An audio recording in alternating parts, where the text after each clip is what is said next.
a rescue diver descended into a cave to search for 5 missing people. He made it back to the surface, but the damage was already done. One of the 5 was found that same evening near the entrance, his tanks completely empty.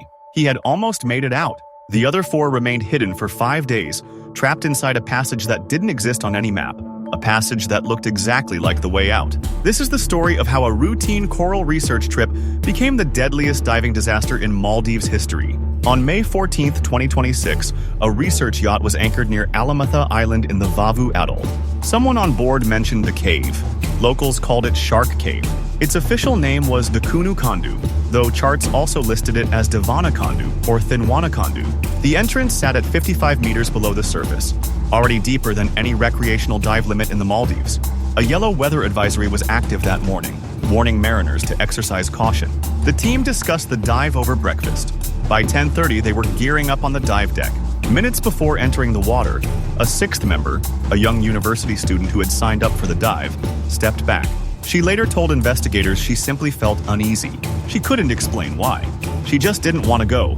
That unexplained feeling saved her life. At approximately 11 a.m., 5 divers rolled backward off the platform into the blue. Monica Montefalcone and her daughter Georgia descended side by side. A coral reef professor with 13 years in these waters, diving for the first time alongside her daughter. Behind them, fellow researchers Muriel Audanino and Federico Gualtieri. Gianluca Benedetti, the yacht's diving instructor, carried twin cylinders, the only member with a double gas supply.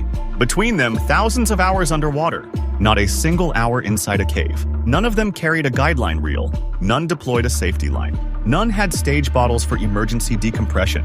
None wore a closed-circuit rebreather. They were equipped for a reef survey, not a cave penetration. But they went in anyway. The first chamber of Dakunu Kondu is deceptive. At 55 meters depth, a faint blue glow still filters in from the entrance. The space feels open, almost welcoming. Coral formations line the walls.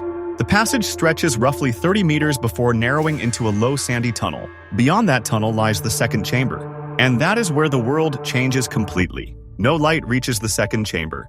The floor is covered in fine powdery silt that has accumulated over centuries.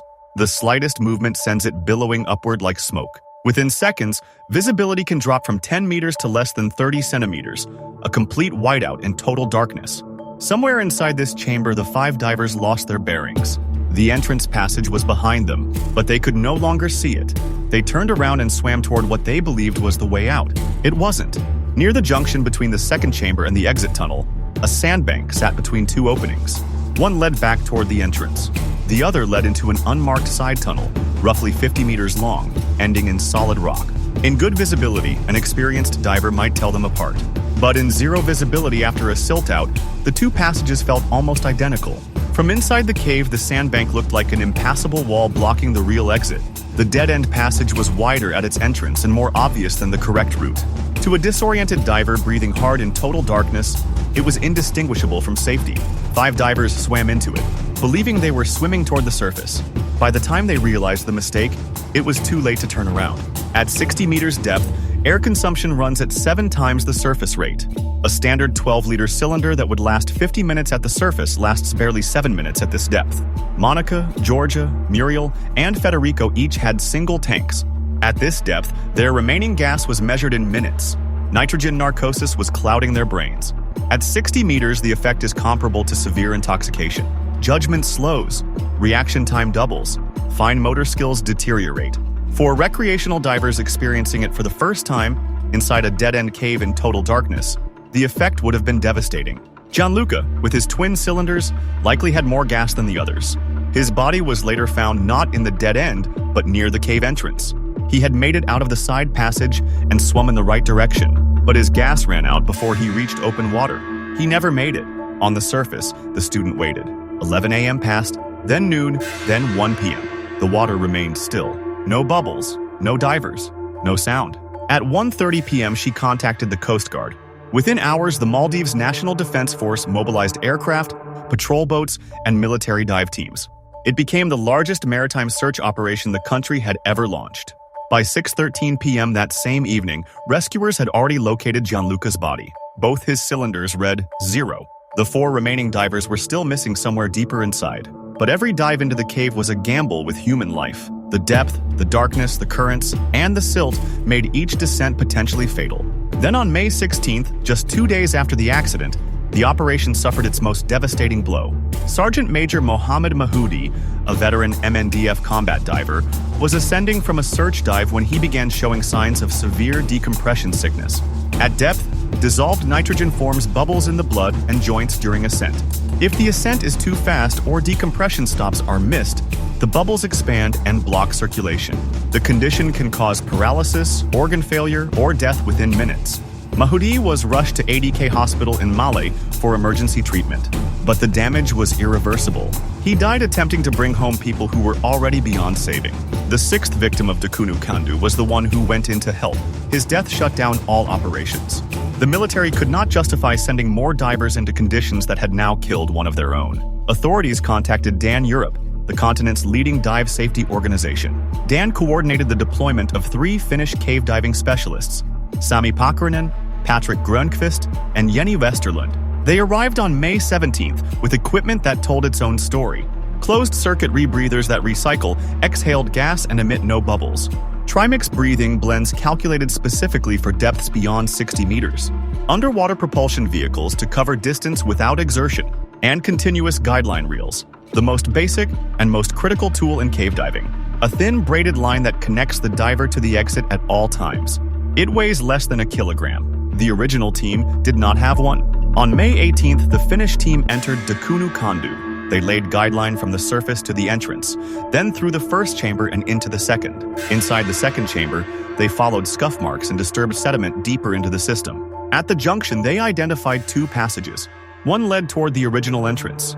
The other led into the unmapped side tunnel. The guideline made the difference. They could explore the side tunnel and return safely because the line always pointed home. Approximately 15 meters into the dead-end passage, they found equipment scattered on the floor. Fins, a mask, a torch still switched on after 4 days. Then the divers themselves. 4 bodies among rock formations in less than a meter of visibility. Monica and Georgia were found close together. On May 19th, working in confined conditions, the Finnish team moved the first 2 bodies to a staging point at approximately 30 meters depth. From there, local military divers assisted with the final ascent. The recovery depth of 65 meters made a direct ascent impossible. Every meter required careful decompression stops. Monica Montefalcone and Federico Gualtieri were recovered first. The following day, Georgia and Muriel were brought to the surface.